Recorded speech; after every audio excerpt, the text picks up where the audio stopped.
సాక్షి రాలా, next time పట్టుకురండి, next time పట్టుకురండి సాక్షిని. నేను ఎక్కడ ఉన్నా కదా, ఏం మరో సాక్షి టీవీ నైన్ రాలా? వచ్చాడు, టీవీ నైన్ వచ్చాడు, రెడీగా ఉన్నాడు. Okay boss, thank you sir, జై హింద్. పార్టీ ఆఫీస్ కదా సార్,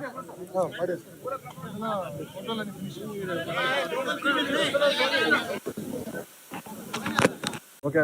మీడియా మిత్రులందరికీ నా నమస్కారం. 2019లో బ్లూ మీడియా పత్రిక సాక్షి నా పైన ఒక ఆర్టికల్ వేస్తాం జరిగింది.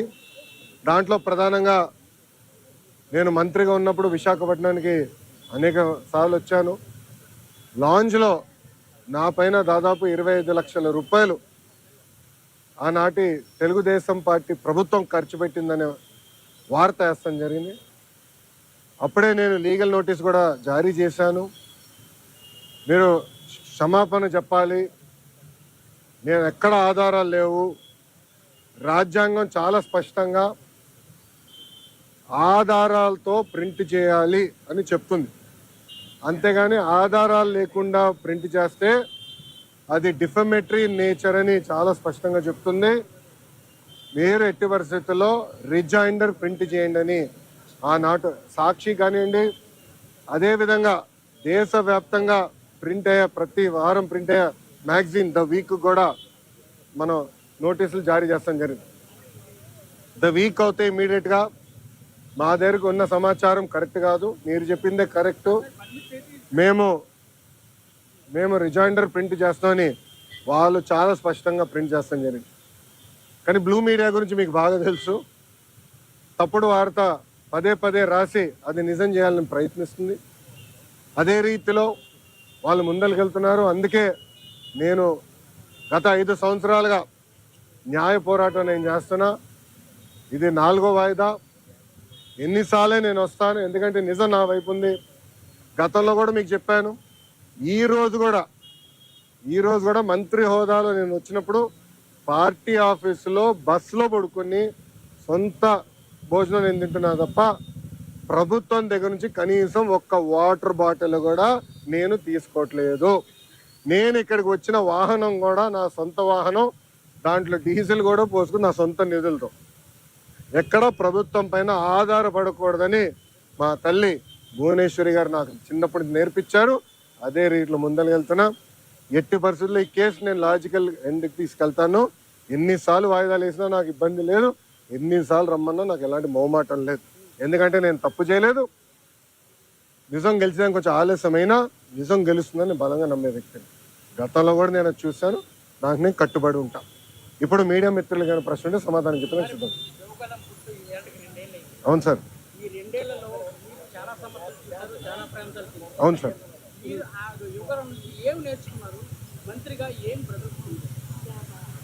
అన్న, నేను స్టాన్ఫర్డ్లో ఎంబీఏ చేశా. నేను స్టాన్ఫర్డ్ ఎంబీఏకి అప్లై చేసినప్పుడు ఒక ప్రశ్న ఉంటుంది స్టాన్ఫర్డ్లో, వై స్టాన్ఫర్డ్ ఎంబీఏ అని. అంటే ప్రైవేట్ రంగం నుంచి రాజకీయాల్లోకి నేను రావాలనుకుంటున్నాను, ఏదో ఒక టైంలో వస్తాను, స్టాన్ఫర్డ్ ఎంబీఏ నేను ప్రిపేర్ చేస్తున్నాను భావిస్తున్నాను అనుకున్నాను అని రాశా. కానీ అక్కడికి వెళ్ళి చదువుకున్నారు, నాకు అర్థమైందంటే స్టాన్ఫర్డ్ ఎంబీఏ బిజినెస్కి మంచిది అని. పాదయాత్ర రాజకీయాల్లో ఒక ఎంబీఏ లాంటిది. ఎందుకంటే ప్రజలకి దగ్గర ఉంటాం, నిరంతరం ప్రజల సమస్యలు తెలుసుకునేవాడిని. సో ఇప్పుడు ఎవరన్నా నాకు అర్జీ ఇచ్చినా, నన్ను ఎవరైనా కలిసినా, ఒక మెసేజ్ నాకు వచ్చినా, తన వెనకాల ఎంత కష్టం ఉందో నాకు ఇప్పుడు అర్థం చేసుకోగలుగుతాను. సో యువగలం పాదయాత్రలో కూడా నేను అనేక హామీలు ఇచ్చాను. ఒక్కొక్క హామీ నిలబెట్టుకుంటూ వెళ్తున్నాను. ఇచ్చిన ప్రతి హామీ నేను నిలబెట్టుకున్నాను, దాంట్లో ఎలాంటి సందేహం లేదు. రెండోది, యువగలం పాదయాత్ర అయిన తర్వాత నిరంతరం ప్రజల్లో ఉండాలని నా కోరిక. సో అమరావతిలో కూడా, ఎందుకంటే నాకు మంత్రిగా నాకు బాధ్యతలు ఉంటాయి కనుక నేను ప్రజల్లో ఉండాలంటే నిరంతరం ప్రజల్ని కలవాలని ప్రజా దర్బారు పెట్టుకున్నా. ఇక్కడ కూడా మీరు చూస్తే వైజాగ్ వచ్చి మీరే ఉన్నారు, కోర్టు కొంచెం లేట్ అవుతుందని పరిగెత్తుకుంటూ వచ్చే తప్ప మళ్ళీ ఇప్పుడు వెనక్కి అక్కడికి వెళ్తున్నా, పార్టీ హౌస్కి వెళ్తున్నా, ప్రజల దగ్గర అర్జీలు తీసుకుంటున్నా, వాళ్ళ సమస్యలు పరిష్కరించే మార్గం నేను ఎత్తుకుతాను. ఆల్రెడీ మేము రాసుకున్నాము, అది సంబంధించిన మంత్రులందరి దగ్గర పంపించాను. ఆర్థిక శాఖ మంత్రి కేశవ్ అన్న కూడా చర్చించాను. దానికోసం ప్రత్యేక నిధులు కూడా ఆయన కేటాయిస్తానని నాకు హామీ ఇచ్చారు. వచ్చే బడ్జెట్లో అది ఉంటుంది. తప్పనిసరిగా ఇచ్చిన ప్రతి హామీ మేము నిలబెట్టుకున్నాం. ఎస్టిమేట్స్ అని మార్చ్ వరకు వస్తుంది. విజయసాయి రెడ్డి రాజీనామా సంబంధించి ఎలా చూస్తున్నారు? పార్టీ ఎలా చూస్తుంది? ఏ పార్టీ? వైకాపానా తెలుగుదేశం? తెలుగుదేశం పార్టీ. ఇప్పుడు ఒకటన్నా, తల్లి చెల్లికే జగన్మోహన్ రెడ్డి గారిపై నమ్మకం లేదు, ఇంకా పార్టీలో ఉన్న నాయకులకు ఎలాంటి నమ్మకం ఉంటుంది? ఎప్పటి నుంచో చెప్తున్నా వైకాపా నాయకులు డబ్బుల కోసం పార్టీనే అమ్మేస్తాడు ఈయన అని. ఇప్పుడు అది నిజం అవుతుంది కదా. ఒక్కొక్కరు రాజీనామా చేసుకుంటూ వెళ్తున్నారు. దానిక నేను శిక్ష పడదని నేను ఎక్కడ అన్నాను తల్లి? నో ఐఎమ్ సారీ, నేను ఎక్కడన్నా శిక్ష పడదని? ఇప్పుడు లిక్కర్ కానివ్వండి, ఇప్పుడు ఒకటమ్మా 2019 నుంచి 24 వరకు మేమందరం ప్రజల్లో ఉన్నాం. పాదయాత్రలో కూడా నేను చెప్పా, ఎవరు నేను వదిలిపెట్టాను, ఏ అధికారులు రాజకీయ నాయకులు చట్టాన్ని ఉల్లంఘించారు ఎవరిని వదిలిపెట్టాను. ఇప్పుడు దర్యాప్తు జరుగుతుంది, ఇన్వెస్టిగేషన్ జరుగుతుంది, త్వరలోనే అన్ని బయటకు వస్తే నేను భావిస్తున్నాను. So let investigation get completed అమ్మా.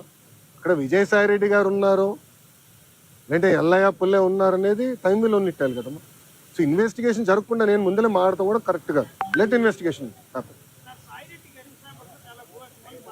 ఎస్ ఎస్ మీరు కాకినాడ పోర్ట్ విషయం కూడా మీ అందరు తెలిసిన విషయమే. కాకినాడ పోర్ట్ కూడా అడ్డగోలుగా తుపాకులు పెట్టి రూపాయి ఆస్తిని సుమారుగా 6 పైసలకి కొట్టేసానికి ప్రయత్నించారు. కొట్టేశారు, క్షమించాలి, ప్రయత్నం కాదు, కొట్టేశారు, ట్రాన్స్ఫర్ చేసుకున్నారు. కేసు పడింది, దానిపైన ఈడీ వాళ్ళు కూడా లవ్ లెటర్లు రాశారు విజయసాయి రెడ్డి గారికి, రా బిడ్డ రా అని ఇంటికి. అన్నీ బయటకు వస్తున్నాయి కదా. సిమిలర్ వ్యాషన్ దీనిపైన కూడా కంప్లైంట్లు వస్తాయి, తప్పనిసరిగా యాక్షన్ తీసుకుంటాం.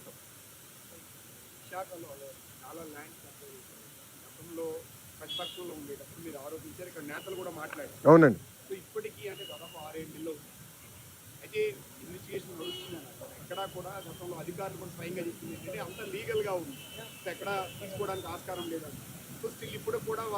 సో ప్లీజ్ బీ పేషెంట్, ఓపిక పట్టండి స్వామి, దర్యాప్తు జరుగుతుంది కదా. అవునండి. ఇప్పుడు మనం కూడా మాట చెప్పా, ప్రభుత్వ పరిస్థితి గురించి కూడా దయచేసి ఒకసారి ఆలోచించండి. గత ప్రభుత్వం చేసిన అవినీతులు అన్నిటిపైన ఒకేసారి నేను దర్యాప్తు చేయాలంటే ఇంకా లా అండ్ ఆర్డర్కి పోలీసులు మిగలరమ్మా. ఎందుకంటే భూ అక్రమాలు కానీ, ఇసుక అక్రమాలు కానీ, మద్యం అక్రమాలు కానీ, గాలి కూడా అమ్మేశారు స్వామి. ఇంకా లా అండ్ ఆర్డర్కి పోలీసులు ఉండేదాకా ఉండదు. ఎందుకంటే ఒక్కొక్క ఇన్వెస్టిగేషన్ చాలా డీప్కి వెళ్ళాలి, పకడ్బందీగా చేయాలి. ఇప్పుడు లిక్కర్ ఉంది, చాలా పకడ్బందీగా చేస్తున్నారు. ఎవరెవరికి ఎప్పుడెప్పుడు ఎంత డబ్బులు ఎవరి చేతుల నుంచి మారినాయి మొత్తం వివరాలన్నీ సేకరించాం. సో ఇన్వెస్టిగేషన్ చాలా వేగవంతంగా జరుగుతుంది. ఒక్కొక్కటి చేయనియండి, అన్నీ ఒకేసారి చేసేది కెపాసిటీ మటుకు ప్రభుత్వానికి ఉండదు. ఎందుకంటే గతంలో అన్ని అక్రమాలు జరిగినాయి. నేను కూడా దీనిపైన చాలా స్పష్టంగా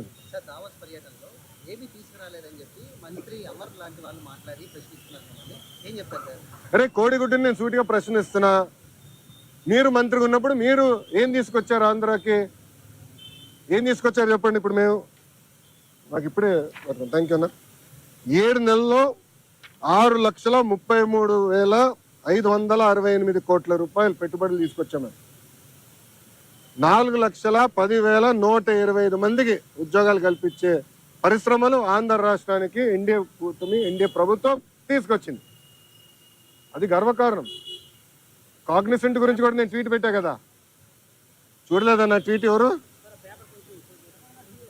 మీకు ఇచ్చిందే, మొన్న ఇచ్చిందే. సాక్షి ఉన్నాడు ఇక్కడ, సాక్షి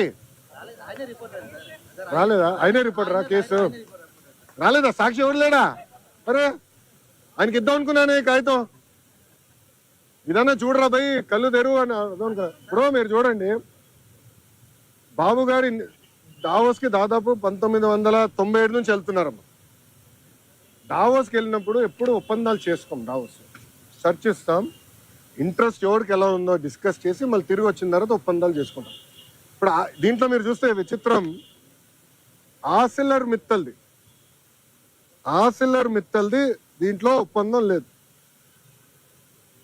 పైన అసలు ఆసిల్లర్ మిత్తల్ది 1,35,000 కోట్ల రూపాయలు పెట్టుబడి అనేది ఉంది. కానీ ఆసిల్లర్ మిత్తల్ది ఒప్పందం లేదు, ఎంఓయూ లేదు. మాకు ఎంఓయూ లేదు ఆసిల్లర్ మిత్తల్తో, మాకు ఎలాంటి ఎంఓయూ లేదు. ఎందుకంటే వాళ్ళు అన్నారు ఎంఓయూ ఎందుకు సార్, డైరెక్ట్ వర్క్కి వెళ్దాం అన్నారు. వాడు మమ్మల్ని తప్పడతారా? ఇప్పుడు వాళ్ళకి మన మెటీరియల్ టైప్ చేసాం ఎన్ఎండిసి నుంచి, ఎన్వైరన్మెంటల్ క్లియరెన్సెస్ మేము కోఆర్డినేట్ చేస్తాం, వాళ్ళ భూమి ఎత్తికి కూడా భూమి కేటాయింపులు కూడా పూర్తి చేస్తాం. 6-7 నెలల్లో పనులు ప్రారంభించాల లక్ష్యంతో మేము పనిచేస్తున్నాం. ఎన్నికలకి వెళ్ళే లోపల ఫస్ట్ ప్రొడక్షన్ అవ్వాలనేది మేము చేస్తున్నాం. అది కూడా మమ్మల్ని తప్పడతారు. ప్రధానంగా ఏదైతే ఈ బల్క్ డ్రగ్ పార్క్ తీసుకోండి, గ్రీన్ హైడ్రోజన్ ప్రాజెక్ట్ అవును. తీసుకోండి, ఇవన్నీ మంత్రిగా నేనున్నప్పుడు సంతకం పెట్టాను. ఇది టీడీపీ ఎందుకు క్రెడిట్ తీసుకుంటుందంటూ కూడా మాట్లాడుతున్నారు సార్. ఏం సంతకం పెట్టాడు స్వామి మంత్రిగా? నా హయాంలో నేను షేర్ చేసి ఇచ్చాను, నేను సంతకం పెట్టాను. మళ్ళీ కంపెనీలు ఎందుకు రాలేదని అడుగుతున్నాను నేను. ఎందుకు మీరు శంకుస్థాపన చేయలే? ఇది ఎట్టుందంటే కియా మోటార్స్ వచ్చి తీసుకొచ్చి చంద్రబాబు నాయుడు గారు అహర్నిశలు కష్టపడ్డారు. 16 నెలల్లో ప్రొడక్షన్ తీసుకొచ్చారు. వైకాపా ప్రభుత్వ అధికారంలోకి వచ్చిన తర్వాత ఒక ఈమెయిల్ సృష్టించి, గతంలో రాజశేఖర రెడ్డి గారు ఈమెయిల్ పెట్టారు, ఆ ఈమెయిల్ వల్ల కియా మోటార్స్ వచ్చిందండి. ఇంకేం చెప్పాలి స్వామి? టీసీఎస్ కూడా క్రెడిట్ తీసుకున్నారు, మీరు చూసారో లేదో. టీసీఎస్ కూడా క్రెడిట్ తీసుకోవడానికి ప్రయత్నించారు. మేము తీసుకొచ్చి నేనే చంద్ర గారితో మాట్లాడి ఆయన ఆఫీస్కి వెళ్ళాను స్వామి. ఆయనతో 45 నిమిషాలు 1-on-1 నేను మీటింగ్ పెట్టుకున్నాను. తర్వాత నా అదృష్టం ఏంటంటే చంద్ర గారు వాళ్ళు మొత్తం మేనేజ్మెంట్ ఇంపార్టెంట్ లీడర్స్ అందరిని పిలిచి నాతో మీటింగ్ పెట్టించారు తెలుసా. అక్కడ క్లీన్ చేసాం మేము. ఇది తాజ్ హోటల్స్ కానివ్వండి, టీసీఎస్ కానివ్వండి, రెన్యూవబుల్ ఎనర్జీ కానివ్వండి, అన్నీ. ఇప్పుడు మీరందరూ ఒకటి గుర్తుపెట్టుకోవాలి. మీరందరూ ఒక ప్రశ్న అడిగారు, మహారాష్ట్రకి ఇంత పెట్టుబడి వెళ్తుంది దానికి కారణం ఏంటో తెలుసా? Consistency in government. అంటే ఒకే ప్రభుత్వం మళ్ళీ మళ్ళీ వచ్చేగల ఏమవుతుందంటే అక్కడున్న పెట్టుబడులు పెట్టే వాళ్ళకి కాన్ఫిడెన్స్. దావాస్లో ఒక పారిశ్రామికవేత్త నేను కలిసాను, మన ఆంధ్ర రాష్ట్రంలో పెట్టుబడి పెట్టాడని. నాకు టైం లేదు బాస్, నాకు ఇంకొక మీటింగ్ పరిగెడుతున్నా, నాతో నడవండి అని చెప్పి మన ఆంధ్ర పెవిలియన్ నుంచి భారత్ పెవిలియన్ వరకు మేము నడుచుకుంటూ వెళ్తున్నాం, ఒక 10 నిమిషాలు వాక్.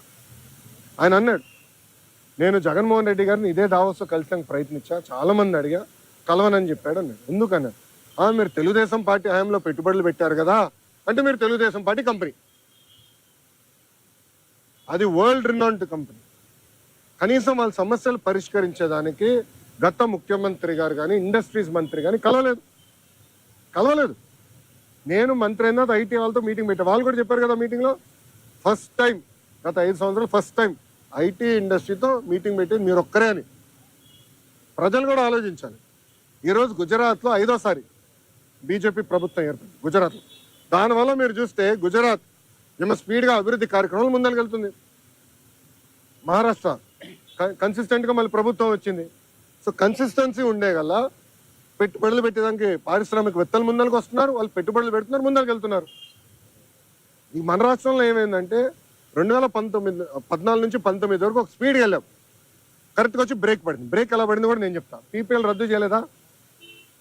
ఒకే రాజధాని వద్దు 3 రాజధానులని ఒక రాజకీయ గేమ్ ఆడలేదా? దానివల్ల ఎవరు నష్టపోయారండి? ఆంధ్ర రాష్ట్ర ప్రజలు నష్టపోయారు, ఉత్తరాంధ్ర ప్రజలు నష్టపోయారు, రాయలసీమ ప్రజలు నష్టపోయారు. దయచేసి ప్రజలందరిది గమనించాల. అందుకే మన ప్రధానమంత్రి గారు కానివ్వండి, ముఖ్యమంత్రి గారు కానివ్వండి, నేను కూడా నా స్పీచ్లో విశాఖపట్నంలో మళ్ళీ ఎన్డీఏ కూటమి గెలవాల్సిన అవసరం ఉందని చెప్పాను. మాకు ఇంకా 4 సంవత్సరాలు 5 నెలలు ఉంది ఎన్నికలకి. 4 సంవత్సరాలు 4 నెలలు 5 నెలలు ఉంది ఎన్నికలకి. ఎందుకంటున్నానంటే కన్సిస్టెన్సీ ఆఫ్ గవర్నమెంట్ ఉంటేనే కాన్ఫిడెన్స్ ఉంటుంది. దావాస్లో చాలా మంది నన్ను అడిగిన ఒక ప్రశ్న ఏంటి తెలుసా? మీరు బాగున్నారు, చంద్రబాబు నాయుడు గారు మేము నమ్ముతాం, కానీ జగన్మోహన్ రెడ్డి అనే వ్యక్తి గెలవడానికి గ్యారంటీ మీరు ఇస్తారా అని అడిగారు. గతంలో మేము చాలా ఇబ్బంది పడ్డాము, మళ్ళీ జగన్మోహన్ రెడ్డి గెలవడానికి గ్యారంటీ ఏంటని అడుగు. అమర్ రాజా బ్యాటరీ మీకు అందరు తెలుసు కదా. అమర్ రాజా బ్యాటరీ ఒక brand. Amara Raja battery corporate headquarters Chittoor జిల్లాలో ఉంటుంది. వాళ్ళు కట్టే పన్నులో ఇన్కమ్ ట్యాక్స్లో ఆంధ్ర రాష్ట్రానికి ఎక్కువ భాగం వాటా వస్తుంది. ఎందుకంటే వాళ్ళ హెడ్ క్వార్టర్స్ ఆంధ్ర రాష్ట్రం. ఆంధ్ర రాష్ట్రంలోనే highest tax payer Amar Raja battery. ఆ అమర్ రాజా బ్యాటరీని వేధించలేదా గత ప్రభుత్వం? ఇదే కోడిగుడ్డుని అడుగుతున్నా, నువ్వు వేధించలేదా? సైకోని అడుగుతున్నా, నువ్వు వేధించలేదా? లేబర్ రేట్ చేయించావు, పొల్యూషన్ రేట్ చేయించావు. అది మా సొంత జిల్లాలో ఉంది. 30 సంవత్సరాల నుంచి మా జిల్లాలో ఉంది. ఒక్కరికి లెడ్ పాయిజనింగ్ అవ్వలేదు స్వామి 30 సంవత్సరాల్లో. ఎందుకంటే వాళ్ళు highest ethics, highest standards maintain చేసే పని. అలాంటి కంపెనీని వెంటాడి ఏడిపిస్తే ఎవడొస్తాడండి పెట్టుబడి పెట్టేదానికి? ప్రజలు కూడా గమనించాలండి, ప్రజలు సీరియస్గా ఆలోచించాలి.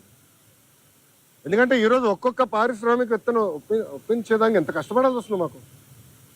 ఇప్పుడు కాగ్నిసెంట్ నేను ఎక్కడ కలిసానండి, కాగ్నిసెంట్ చైర్మన్ వాళ్ళ పెవిలియన్కి వెళ్ళి నేను కలిసాను. ఒక మంత్రిగా నాకు అవసరమా వేరే వాళ్ళ ఆఫీస్కి వెళ్ళి కలిసి? నేను వెళ్ళా, ఎందుకెళ్ళా? మన పిల్లల కోసం నేను కమిట్మెంట్ ఇచ్చా, వాళ్ళ కోసం నేను వెళ్ళాలని పెవిలియన్కి వెళ్ళా. త్వరలోనే మంచి న్యూస్ కూడా వస్తుంది, ఉత్తరాంధ్ర విశాఖపట్నంకి వస్తుంది న్యూస్. స్వామి ఏంటండి దావోస్లో కాదండి, జ్యూరిక్లో. Okay sir.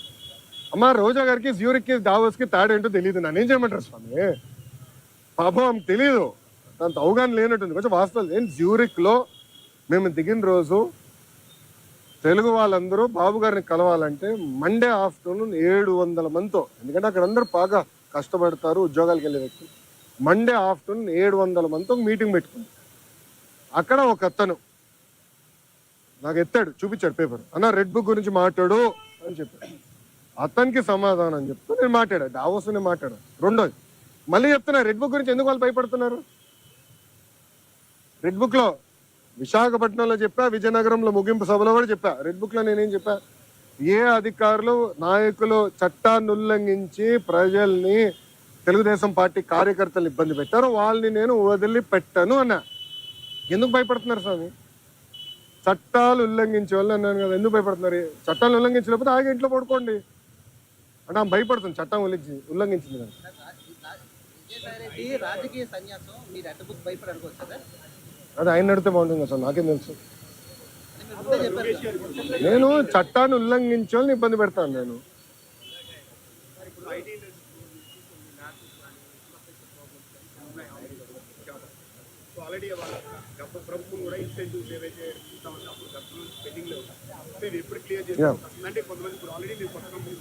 ఎస్ ఎస్ అన్న, ఇప్పుడు నేను ఆల్రెడీ వాళ్ళందరితో టచ్లో ఉన్నా. వాళ్ళు అడిగిన బేసిక్ కమ్యూనిటీస్, ఇప్పుడు బస్ అడిగారు, స్ట్రీట్ లైటింగ్ అడిగారు, ఆ బేసిక్. దాని తర్వాత రాత్రి మన మొబైల్ పోలీస్ యూనిట్ ఉంటే బాగుంటుంది అన్నారు. అవన్నీ మనం ఏర్పాటు చేసాం. ఇన్సెంటివ్స్ విషయంలో కూడా నేను కేశవంతో మాట్లాడి త్వరలోనే అది రిలీజ్ చేస్తాను, అది సందేహం లేదు. కొత్త కంపెనీస్ ఆల్రెడీ, ఇప్పుడు టీసీఎస్ ఇది ఓపెన్ బుక్, అది విషయం లేదు, రెడ్ బుక్ కాదు, ఓపెన్ బుక్ కూడా మేము. గ్రేనంటే చాలా స్పష్టంగా వాళ్ళు ఆల్రెడీ భూముల కోసం కూడా ఎత్తుకుతున్నారు. త్వరలోనే భూములు కేటాయించి వాళ్ళ క్యాంపస్ కూడా ప్రారంభించబోతున్నారు. ఈ లోపల టెంపరీగా వేరే బిల్డింగ్స్ కూడా ఏర్పాటు చేసాం. ఎస్, ఐటాప్ ఉంది ఇంకా. ఐటాప్ ఇస్ స్టిల్ కంటిన్యూయింగ్. వాళ్ళు డైరెక్ట్గా నాతో టచ్లో ఉన్నారు, దే డైరెక్ట్లీ ఇన్ టచ్. అవసరం లేదండి, వాట్సాప్ మెసేజ్. చాలా మంది నాకు జస్ట్ ఒక మెసేజ్ పెడితే నేను పరిగెడుతున్నా, నాకు ఎలాంటి డౌట్ లేదు. 3 months 90 రోజుల్లో వస్తుంది సార్. టీసీఎస్ 90 రోజుల్లో ఆఫీస్ ప్రారంభించబోతుంది. క్యాంపస్ కోసం భూమి ఎత్తికాము, అది వాళ్ళు చూస్తున్నారు. ఫైనలైజ్ అయింది, అదొక 2-3 సంవత్సరాలు పడుతుంది. కట్టాలి కదా, క్యాంపస్ అనేది టైం పడుతుంది. మినిమం 2 years పడుతుంది క్యాంపస్ కట్టేదానికి. ఈ లోపల టెంపరీ అంటే రెంట్కి తీసుకుని అకామిడేషన్లో స్టార్ట్ చేస్తాం. మళ్ళీ నన్ను అడుగుతూ ఏంటి స్వామి, అంత న్యూస్ మీ దగ్గర ఉంటే? అవును, మీకే నాకని బాగా తెలుసు, మళ్ళీ మీరే నాకు అడుగు. వాళ్ళ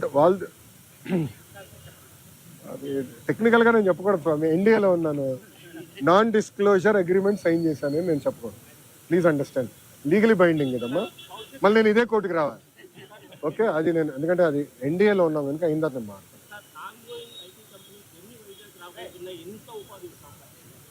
అన్న. నా అంచనా ప్రకారం 5 సంవత్సరాల్లో కనీసం 5 లక్షల మంది ఐటీ రంగంలో వైజాగ్లో ఉద్యోగాలు కల్పిస్తాం. 5 లక్షలు. ఎందుకంటే నేను ఓపెన్గా చెప్తున్నా, 2014 నుంచి 2014 నుంచి 19 వరకు ఒక రెసిస్టెన్స్ ఉండే, ఎందుకో కానీ నేను ఎంత ట్రై చేసినా అంత ఈజీగా వచ్చేవారు కాదు. కానీ ఈసారి చాలా పాజిటివ్గా రెస్పాండ్ అవుతున్నారు. లేదు చేయాలి, ఆంధ్ర రాష్ట్రంలో మేము అనుకున్నంత స్థాయిలో మేము ఏనాడు పెట్టుబడులు పెట్టలేదని విప్రో, ఇంక్లూడింగ్ విప్రో విశ్వత్ ప్రేమ్జీతో కూడా నేను మాట్లాడాను, వాళ్ళతో కూడా డిస్కషన్ చేశాను. సో అందరు కూడా ఇప్పుడు ఎక్స్పాన్షన్ మోడ్లో ఉన్నారు. లేదు ఎట్టి పరిస్థితుల్లో వైజాగ్లో చేయాలని తప్పంతో ఉన్నారు. నేను అనుకుంటా కనీసం 5 లక్షల మందికైనా చేయగలుగుతాను అవుతుంది.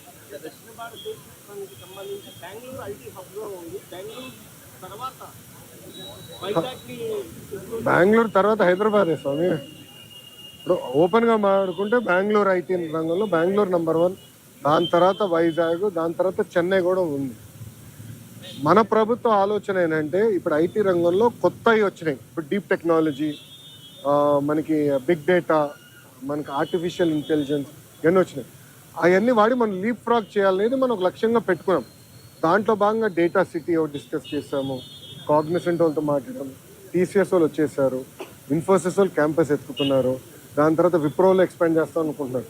ఇట్లా టాప్ 100 కంపెనీస్తో మేము డిస్కషన్ చేస్తాం. అది ఒక భాగం. రెండోది జీసీసీ, గ్లోబల్ కేపబిలిటీ సెంటర్ అని పెట్టారు. అదేంటంటే ఫార్చ్యూన్ 2000 కంపెనీస్ ఉంటాయి. అంటే మనం జనరల్గా ఫార్చ్యూన్ 500 అంటాం, అంటే పెద్ద కంపెనీ.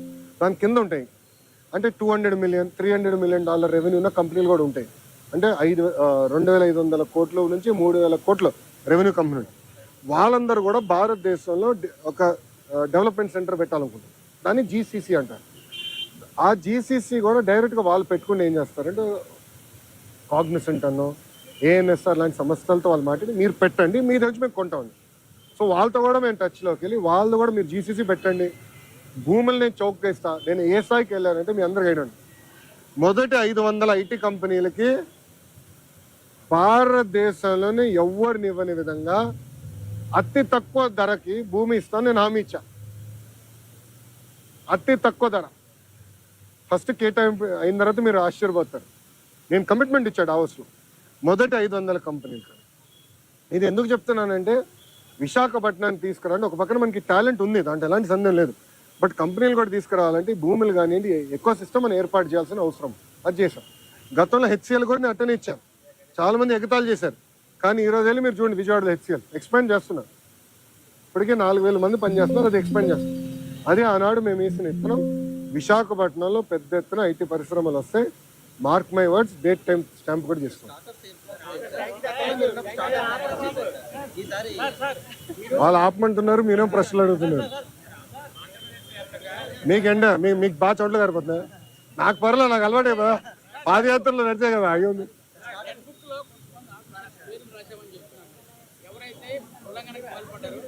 అవినీతికి పాల్పడ్డారు వాళ్ళందరూ పిల్లలు.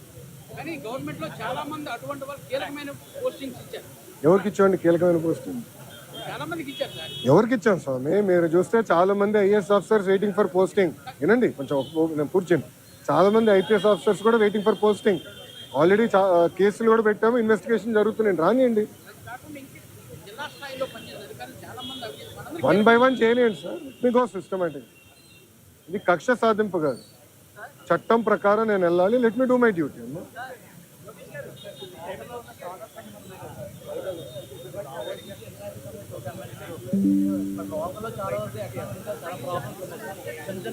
అవును అవును. దానికి ఏం చేసామంటే అమ్మా, నెక్స్ట్ బడ్జెట్లో రతన్ టాటా ఇన్నోవేషన్ హబ్ అని రతన్ టాటా గారి పేరుతో పెట్టామమ్మా. దానికి ఒక ఎకో సిస్టమ్ క్రియేట్ చేయాలి. దానికి ఒక పాలసీ మేము తీసుకొస్తాం. నెక్స్ట్ బడ్జెట్లో పెట్టి ఏప్రిల్ నుంచి మేము సీడ్ చేస్తాం. సో డబ్బులు కేటాయింపులు కానీ అన్ని చేసి ఫస్ట్ మేము తీసుకుంటాం. Okay sir, sorry. అవును సార్.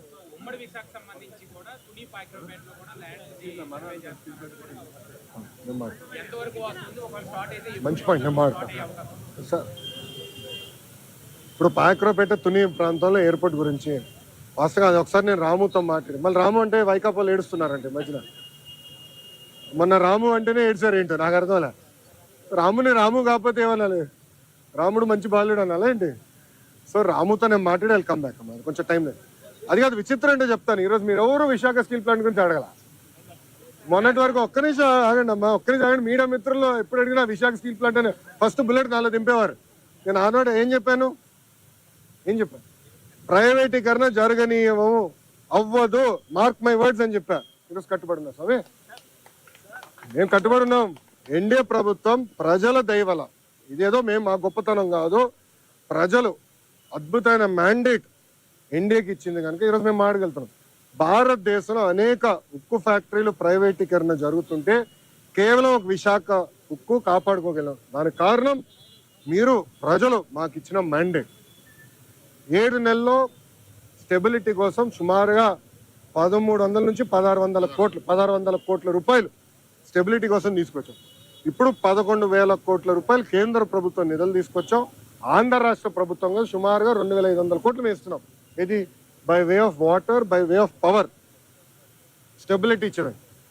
సో ఉక్కు ఫ్యాక్టరీలో ఉన్న ఉద్యోగస్తులను కూడా కోరేది ఏంటంటే, ఇది రెండోసారి మన కేంద్ర ప్రభుత్వం బెయిలౌట్ ఇస్తుంది.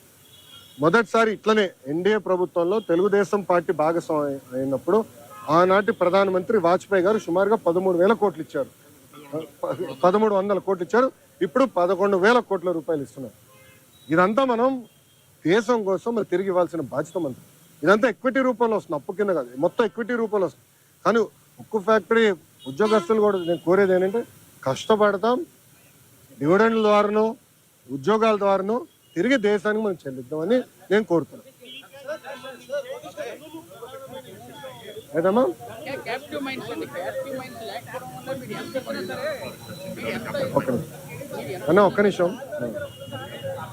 I'm sorry, that is the wrong argument. ఈ రోజు ఆర్సిలర్ మిత్తల్ క్యాప్టివ్ మైన్ లేకుండా ఇన్వెస్ట్ చేస్తుంది. ఎన్ఎండిసితో టైఅప్ అయ్యి క్యాప్టివ్ మైన్ లేకుండా వాళ్ళు ఇన్వెస్ట్ చేస్తున్నారు కదా. వాళ్ళు 14 మిలియన్ మెట్రిక్ టన్ ప్లాంట్ వాళ్ళు ఇన్వెస్ట్ చేస్తున్నారు 2 దశల్లో. సో అది కావాలని ఇన్ఎఫిషియన్సీని దాంట్లోకి దోస్తున్నారు. మీరు ఉద్యోగస్తులు అడగండి, కొంతమంది సీఈఓలుగా వచ్చిన వాళ్ళ వల్ల ఇవన్నీ ఇబ్బందులు వచ్చినాయి. పకడ్బందీగా ఏర్పాటు చేయాలి. అది నిర్మలా సీతారామన్ గారితో కూడా చంద్రబాబు నాయుడు గారు మొన్న ఢిల్లీలో మాట్లాడారు. మీరు చూస్తారు కదా, విశాఖ ఉక్కుని సెట్ చేస్తాం, highest profit making iron steel factory చేసే బాధ్యత మేము తీసుకుంటాం.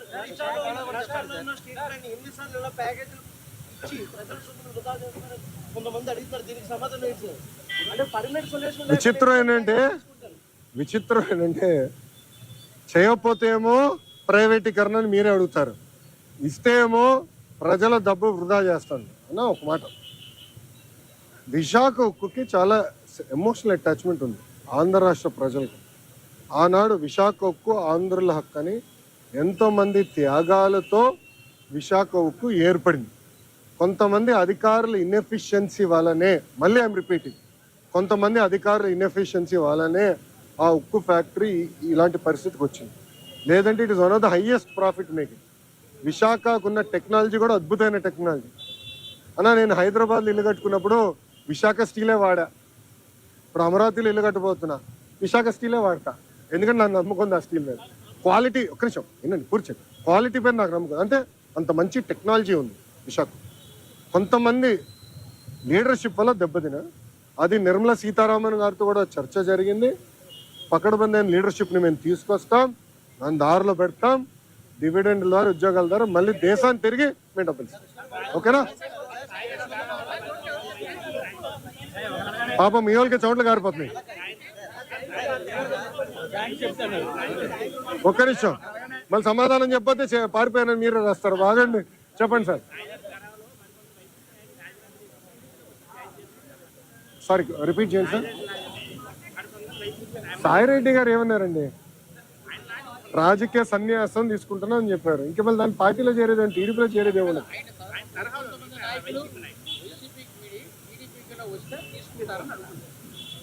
అది case by case we will decide. ఎందుకంటే మా కార్యకర్తలను ఇబ్బంది పెట్టడం నేను ఎందుకు తీసుకుంటా? మా కార్యకర్తల పైన కేసులు పెట్టడం ఎందుకు తీసుకుంటా? అరే నా పైన కూడా కేసులు ఉన్నాయి స్వామి. ఎస్సీ ఎస్టీ కేసు ఉంది నా పైన, అటెంప్ట్ టు మర్డర్ కేసు ఉంది. అయినా ఇప్పుడు జరుగుతున్నాయి కదా సార్.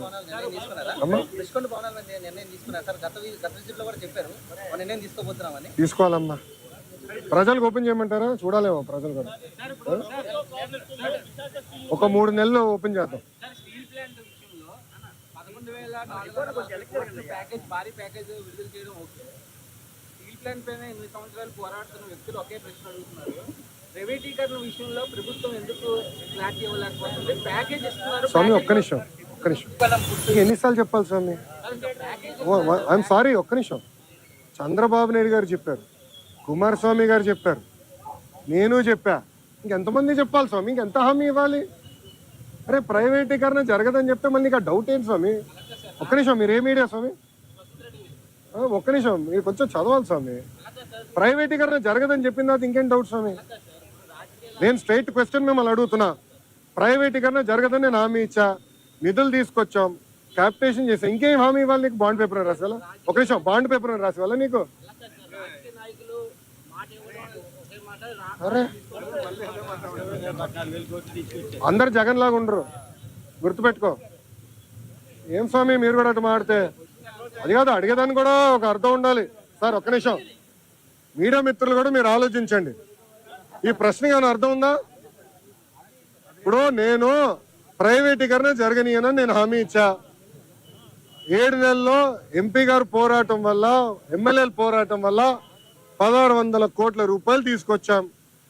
భారతదేశం వ్యాప్తంగా అన్ని ఉక్కు ఫ్యాక్టరీలు ప్రైవేటీకరణ జరిగే సమయంలో విశాఖ ఉక్కుకే, కేవలం విశాఖ ఉక్కుకే 11,000 కోట్ల రూపాయలు ఎక్విటీ రూపంలో, నాట్ డెట్, ఎక్విటీ రూపంలో కేంద్ర ప్రభుత్వం తీసుకొస్తుంది. రాష్ట్ర ప్రభుత్వం కూడా సుమారుగా 2,000 పైచిలుక కోట్ల రూపాయలు ఎక్విటీ రూపంలో తీసుకొస్తుంది. మళ్ళీ ప్రైవేటీకరణ అడుగుతాడు. ఈయన నాకే అర్థం అవుతుంది. నీకు ఎట్ట సమాధానం చెప్పాలి రప్ప, మీరే చెప్పండి, నాకు అర్థం. ఒక నిమిషం, నేను చాలా స్పష్టంగా దీని గురించి చెప్పదలుచుకున్నాను. పిల్లలకి ఎలాంటి ఇబ్బంది లేదు ఈరోజు, ఎందుకంటే డైరెక్ట్ యజమాని అకౌంట్లో మేము వేస్తామని హామీ ఇచ్చాం. రైట్, ఆల్రెడీ ఫైనాన్స్ కూడా కేటాయించాం. ఓన్లీ ఇష్యూ ఏంటంటే కేంద్రం నుంచి దళితులకి కేంద్రం నుంచి డబ్బులు వస్తామా, అది లింకింగ్ ప్రాసెస్లో అయిపోతుంది, త్వరలో రిలీజ్ అవుతుంది. సో డైరెక్ట్ అకౌంట్లో వేస్తాం. ఎవరు పిల్లల అకౌంట్, తల్లిదండ్రులకి ఎలాంటి ఇబ్బంది లేదు, వాళ్ళ పిల్లలు చదివించుకోవచ్చు, యజమాని అకౌంట్లో వేస్తాం.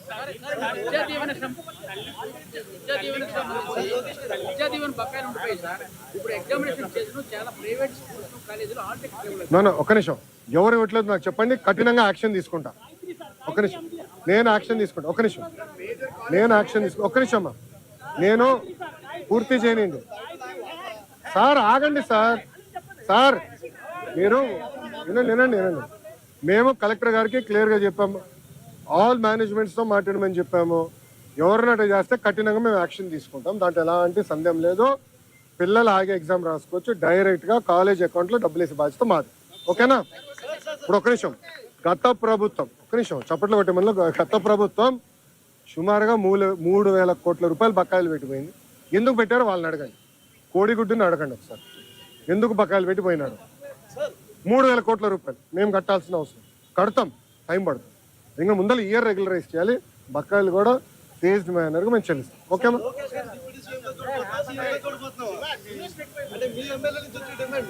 తెలుగుదేశం పార్టీ కార్యకర్తగా చూస్తున్నాను అంతే, నాకు అవసరం లేదు అనా. ఒక్క నిమిషం, చంద్రబాబు నాయుడు గారు నాకు ఏ బాధ్యత ఇచ్చినా అహర్నిశలు నేను కష్టపడతా, పని చేస్తా, పార్టీని బలోపేతం చేస్తా. అంతేగాని పార్టీకి చెడ్డ పేరు మటుకు నేను తీసుకురాను. మీరు చూసారు, పాదయాత్రకి వెళ్ళా, నా వల్ల పార్టీకి ఏనాడు ఒక ఇబ్బంది కలగదు. నేను ఒక క్రమశిక్షణతో పార్టీ నాకు ఇచ్చిన ప్రతి బాధ్యత నేను నెరవేరుస్తాను, కట్టుబడి ఉన్నా. కొత్త కమిటీల్లో నేను కూడా ఒక చర్చ చేస్తున్నా, రేపు పాలిట్ బ్యూరోలో డిస్కస్ చేస్తున్నా. ఒక వ్యక్తి ఒక పదవిలో 3 టర్ముల కన్నా ఎక్కువ ఉండకూడదు నేను వ్యక్తిగతంగా నమ్ముతాను. అది నా వ్యక్తిగత అభిప్రాయం, పార్టీ అభిప్రాయం కాదు, నాయకుల అభిప్రాయం కాదు, నా అభిప్రాయం, లోకేష్గా నా అభిప్రాయం. నేను కూడా ఈసారి నేషనల్ జనరల్ సెక్రటరీగా ఉండకూడదని నేను భావిస్తాను. ఎందుకంటే 3 టర్ములు నేను అక్కడనే ఉంటున్నాను, వేరే వాళ్ళు కూడా అవకాశం రావాలి. గ్రామ పార్టీ నుంచి పార్టీలో మూవ్మెంట్ పాలిట్ బ్యూరో వరకు రావాలనేది నా లక్ష్యం, నా ఆలోచన. రైట్ ఆర్ రాంగ్ అది పెద్దలు నిర్ణయిస్తారు, నా ఆలోచన అది. అందుకే ఈసారి నేను కానీ రాము కానీ, మళ్ళీ రాము అంటే ఏడుస్తారు వైకాపా వాళ్ళు. ఎందుకు ఏడుస్తారు నాకు తెలీదు. రాము ఏమో నన్ను అన్నంటాడు, నేనేమో రాము అంటాను, నేను ఇద్దరే.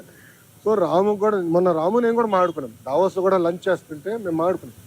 సో రాము కూడా ఏదన్నా నేను కూడా వేరే దానికి వెళ్దాం, వేరే వాళ్ళకి అవకాశం ఇద్దాం, పార్టీలో మూవ్మెంట్ రావాలని మేము అనుకుంటాం. ఓకే ఓకేమ్మా, థ్యాంక్ యూ. ఏంటన్నా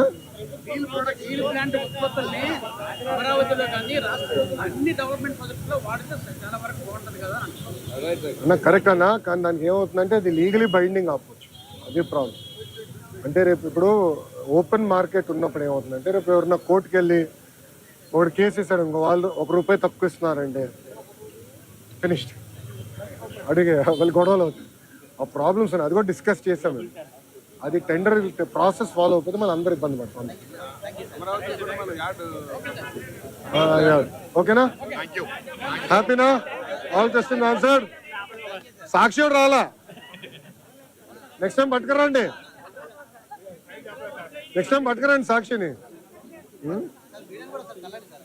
నేను ఎక్కడనే ఉన్నా కదా, ఏం మరో సాక్షి TV9 రాలా? వచ్చాడు, TV9 వచ్చాడు రెడీగా ఉన్నాడు. Okay boss, thank you sir. జై హింద్. పార్టీ ఆఫ్ కదా సార్, పార్టీ